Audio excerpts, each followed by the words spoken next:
कधीच नाही चुकणार तुमचे फेवरेट टीव्ही शोज झी5 सोबत, तेही एकदम फ्री। तुमच्यात भांडणं नव्हती, कसले मतभेद नव्हते, बरोबर ना? फक्त प्रेम होतं तुमच्यात।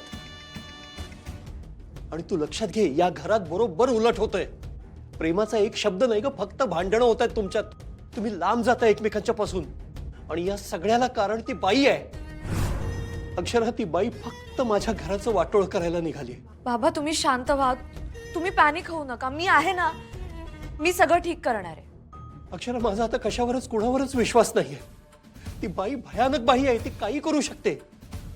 विचार कर अक्षरा, इतके दिवस ती बाई चारुलता बनून राहिली आणि कुणाला पत्ता सुद्धा लागला नाही, कुणालाही संशय आला नाही, साधा मला सुद्धा। अक्षरा, तिनं मला ट्रॅप केलं, माझ्या बरोबर तिनं मला भुलवून लग्न लावून घेतलं, त्या लग्नाचा व्हिडिओ करून ठेवला। अक्षरा, विचार कर काय लेवलचं प्लॅनिंग आहे तिचं, किती कारस्थानी बाई आहे। तुझ्या माझ्या कल्पनेच्या पलीकडे डोकं चालतं तिचं। आणि मला माहिती आहे अक्षरा, ती काही झालं तरी या घराच्या बाहेर जाणार नाही आता। रोज नवा ड्रामा करणार ती, इथेच आपल्या डोक्यावरती मिरे वाटणार, आणि अधिपती तिला देवी मानत राहणार जोपर्यंत ती राक्षस असल्याचा पुरावा आपण त्याच्या समोर आणत नाही। मी मिळवेन बाबा पुरावा। कसा आणि का? तू आता या सगळ्यात पडायचं नाहीयेस। मला तुला लवकरात लवकर त्या बाईपासून दूर करायचंय। अक्षरा, ती बाई तुला सोडणार नाही आता। ती डूग धरणारी बाई आहे। ती मगाशीच आली होती आणि म्हणत होती, मी आता तुला धडा शिकवणार अक्षराला। तुमचा काहीतरी जुना हिशोब आहे असं काहीतरी म्हणत होती ती। अक्षरा, ती हेच करते, ती डूग धरते, ती सूड उगवते।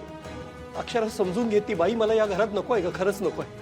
तिनं फक्त आपल्या घराचं वाटोळ केलंय, माझ्या आयुष्याचं वाटोळ केलंय। बाबा मलाही नकोय त्या या घरात। मग अक्षरा, तू काही कर, तुला जे शक्य आहे ते कर। एकतर त्या बाईला या घरातून बाहेर काढ, किंवा बाळा तुम्ही दोघं तिच्या नजरेपासून दूर जा, लांब जा।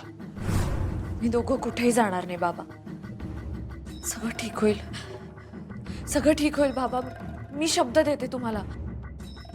या घरातलं सुख, शांती, समाधान सगळं परत येईल, मी परत आणेन। अक्षरा, हे सगळं शक्य नाहीये जोपर्यंत ती बाई या घरात आहे, ती बाहेर जात नाही तोपर्यंत हे नाही होणार। जर हे सगळं त्या घराबाहेर गेल्यामुळे होणार असेल तर आता त्यांना घर सोडावं लागेल, आय प्रॉमिस। अक्षरा, हे कसं करणार आहेस तू? तो अधिपती आहे। अधिपतींच्या डोळ्यावरची पट्टी निघणार आहे बाबा उद्या,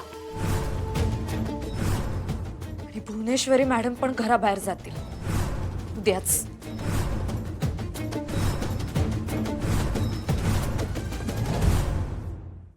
झी5 ॲप डाउनलोड करा आणि पहा सर्व एपिसोड्स एकदम फ्री।